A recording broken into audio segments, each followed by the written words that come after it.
EV company ओला electric ने निवेशकों को भ्रामक जानकारी देने के मामले को सेबी में सेटल करने का ऑफर दिया है।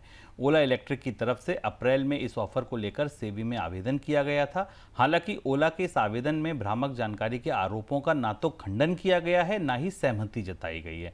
इस खबर के बाद बुधवार को शेयर बाजार में ओला इलेक्ट्रिक के शेयर में तेजी देखने को मिली है।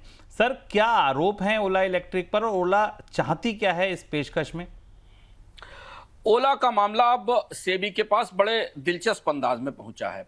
ओला दरअसल सेबी के साथ जो आरोप लगाए गए हैं उन पर सेटलमेंट करना चाहती। तो ओला ने जो अपनी अर्जी डाली है, ओला पर दो तरीके के आरोप हैं। ओला एक आईपीओ लेकर आई थी जिसमें निवेशकों को गलत जानकारी का देने का आरोप है, जिसको पीएफयूटीपी कहते हैं, और एक एलओडीआर का आरोप है कि गलत जानकारियां लोगों तक सार्वजनिक करने का है।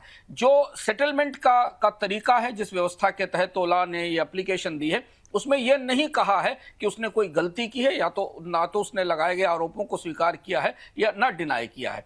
ये जो सेटलमेंट की एप्लीकेशन फाइल की गई है, जब सेबी ने 10 अप्रैल को नोटिस दिया था ओला को, उसके बाद फाइल की है भाविश अग्रवाल ने, और इसके जरिए वो जो फ्रॉडुलेंट अनफेयर ट्रेड प्रैक्टिसेस और डिस्क्लोजर नॉर्म्स के वायलेशन के लिए सेटलमेंट करना चाहते हैं। आरोप क्या है ये समझना जरूरी है, क्योंकि ओला के ऊपर गंभीर आरोप थे। सबसे बड़ा ओला पर आरोप यह था कि कंपनी ने अपने ओला इलेक्ट्रिक व्हीकल के लिए जो 3200 स्टोर्स का नेटवर्क बताया था वो गलत था, सही नहीं था।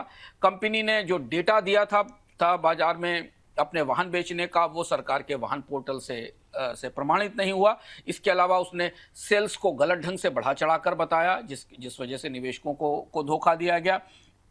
रजिस्ट्रेशन के ऑर्डर्स को डिस्क्लोजर में स्पष्ट रूप से नहीं बताया गया। ये जो सेबी की पूरी नोटिस थी 10 अप्रैल को दी गई थी, उसका ये हिस्सा था। और इसके अलावा ऑर्डर की क्वालिटी, कैंसिलेशन और पेमेंट के स्टेटस पर भी तमाम जानकारियां छिपाई गई हैं। डिस्क्लोज करने में सूचनाएं देने में हमेशा ओला इलेक्ट्रिक पीछे रही है।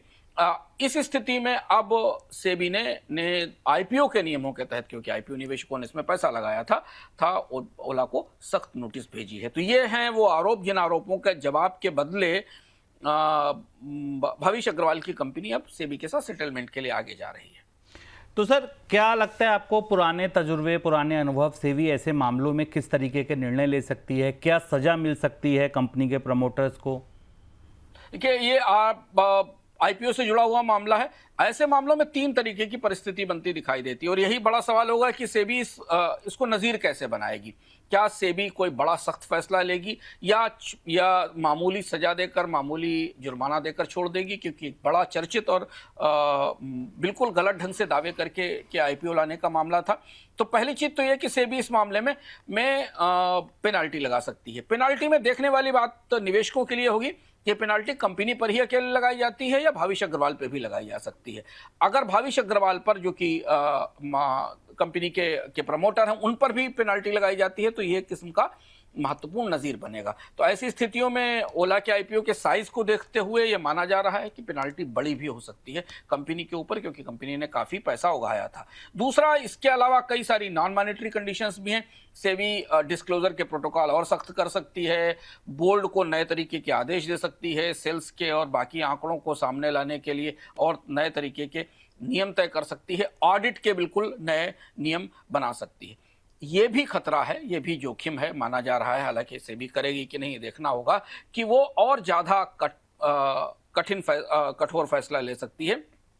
2025 में भी सेबी ने इस तरीके के डिस्क्लोजर लैप्सेस को लेकर तमाम सीईओज को नोटिस जारी किए थे। ऐसी स्थिति में फिर ट्रेडिंग को रोकना या कारोबार के पर और ज़्यादा सख्ती करने की संभावना, ये बेस केस आप ये मान सकते हैं, जिसकी सबसे ज़्यादा प्रोबेबिलिटी है कि एक बड़ा मॉनेटरी सेटलमेंट किया जा सकता है, जिसमें कि एक जुर्माना लगाकर ओला को इन आरोपों से, जो कि गलत सूचनाओं के आरोप हैं, उनसे मुक्त किया जा सकता है।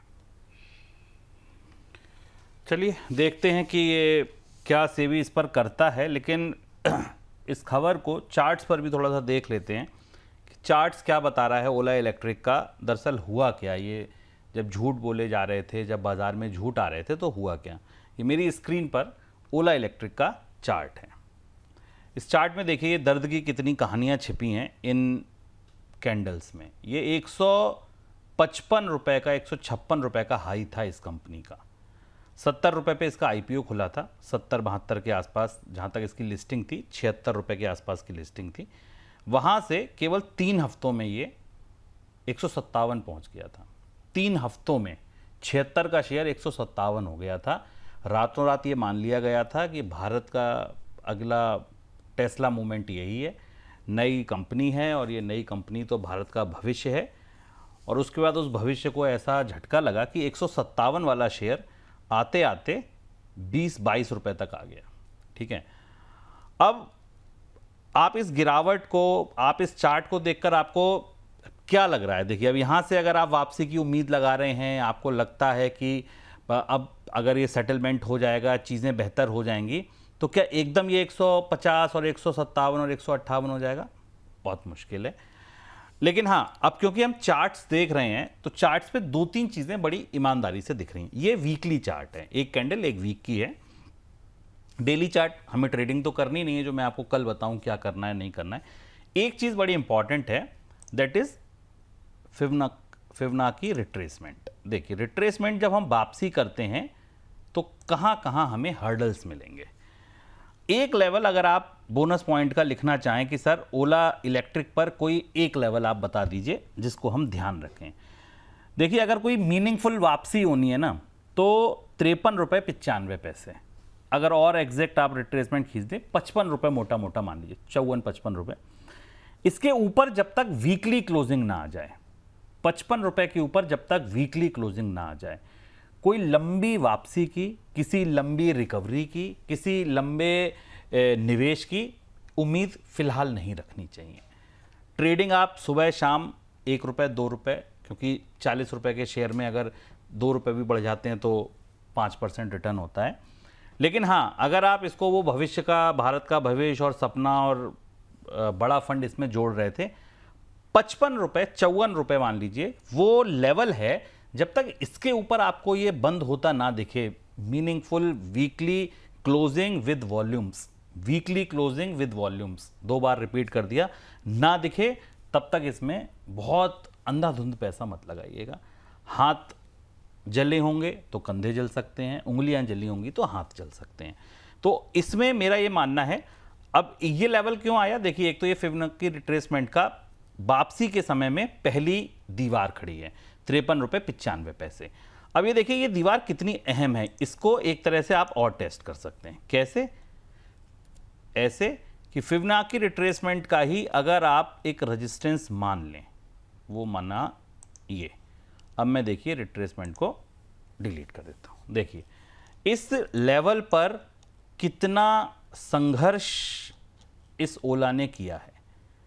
मतलब 1 हफ्ता, 2 हफ्ता, 3, 4, 5, 6, 7, 8, 9, 10, 11, 12, 10-10, 12-12 हफ्ते, 10-10, 12-12 हफ्ते ये कंपनी इस लेवल पर। तो इसका मतलब क्या है? इसका मतलब यह है कि इसके ऊपर या इसके आसपास सप्लाई बहुत बैठी है, रिटेल इन्वेस्टर इसके आसपास बहुत पैसा भर के बैठा हुआ है, बहुत स्टॉक भर के बैठा हुआ है। जब जब ये इस लेवल के पास या इसके ऊपर जाएगा, वो सप्लाई खुल सकती है। सप्लाई खुलेगी तो फिर वापसी हो जाएगी। तो मीनिंगफुल वापसी के लिए यहां से वापसी जरूरी है। एक जो बात और ध्यान रखनी होगी वो ये कि ये नीचे लेवल पर अगर ये इसी तरीके से कंसोलिडेशन और लंबा चलता है और उसके बाद ब्रेकआउट आता है, वो सेबी की वजह से आएगा, वो कंपनी की तरफ से चीज़ें सुधरने की वजह से आएगा, वो सरकार की तरफ से कोई नई सब्सिडी की वजह से आएगा, वो किसी नए इन्वेस्टमेंट की वजह से आएगा, मुझे नहीं पता। लेकिन अगर बड़े कंसोलिडेशन के बाद ब्रेकआउट आता है तो निश्चित तौर पर ऐसी कंपनियों में टर्न अराउंड की स्थिति चार्ट्स पर बनती दिखती है। ये भी सही है, ये भी टेक्निकल एनालिसिस कहती है। फिलहाल क्या दिख रहा है? 54 का लेवल रख लीजिए लिखकर अपने सिस्टम पर। 54 के ऊपर जिस दिन ओला आएगा उस दिन हम और आप फिर बात करेंगे। अंशुमान सर को जोड़ना चाहते हैं। ओला इलेक्ट्रिक पर यह भी ध्यान रखिएगा कि फैसला क्या आता है, क्योंकि सेबी अगर नज़ीर सेट करना चाहेगी, अगर कोई प्रेसिडेंट बनाना चाहेगी, तो वो ओला इलेक्ट्रिक को कड़ी सजा देगी, क्योंकि इसमें छोटे निवेशकों की बड़ी भागीदारी थी और उसका असर कंपनी के स्टॉक पर दिखाई देगा। हालांकि बाजार में जो आज हमने मूवमेंट देखा वो इस उम्मीद का मूवमेंट था कि शायद मामला सेटल हो जाएगा और सेबी ओला इलेक्ट्रिक के कुछ मामलों को माफ करेगी। तो इसलिए महत्वपूर्ण है और रेगुलेटरी लिहाज से भी भारत में आईपीओ के बाजार में ये अपने आप में प्रेसिडेंट बनने वाला है, इसलिए इस पर थोड़ा सतर्क होकर ओला इलेक्ट्रिक पर आगे बढ़ेंगे। बड़ी हमारी भी नज़र बनी रहेगी। लेवल्स पर आप नज़र बनाए रखिए, खबर पर हम नज़र बनाए रखेंगे और ओला को बार बार टटोलते रहेंगे, ढूंढते रहेंगे। कहीं कुछ भी नया पता चलेगा तो बिल्कुल हम आपके पास लेकर आएंगे।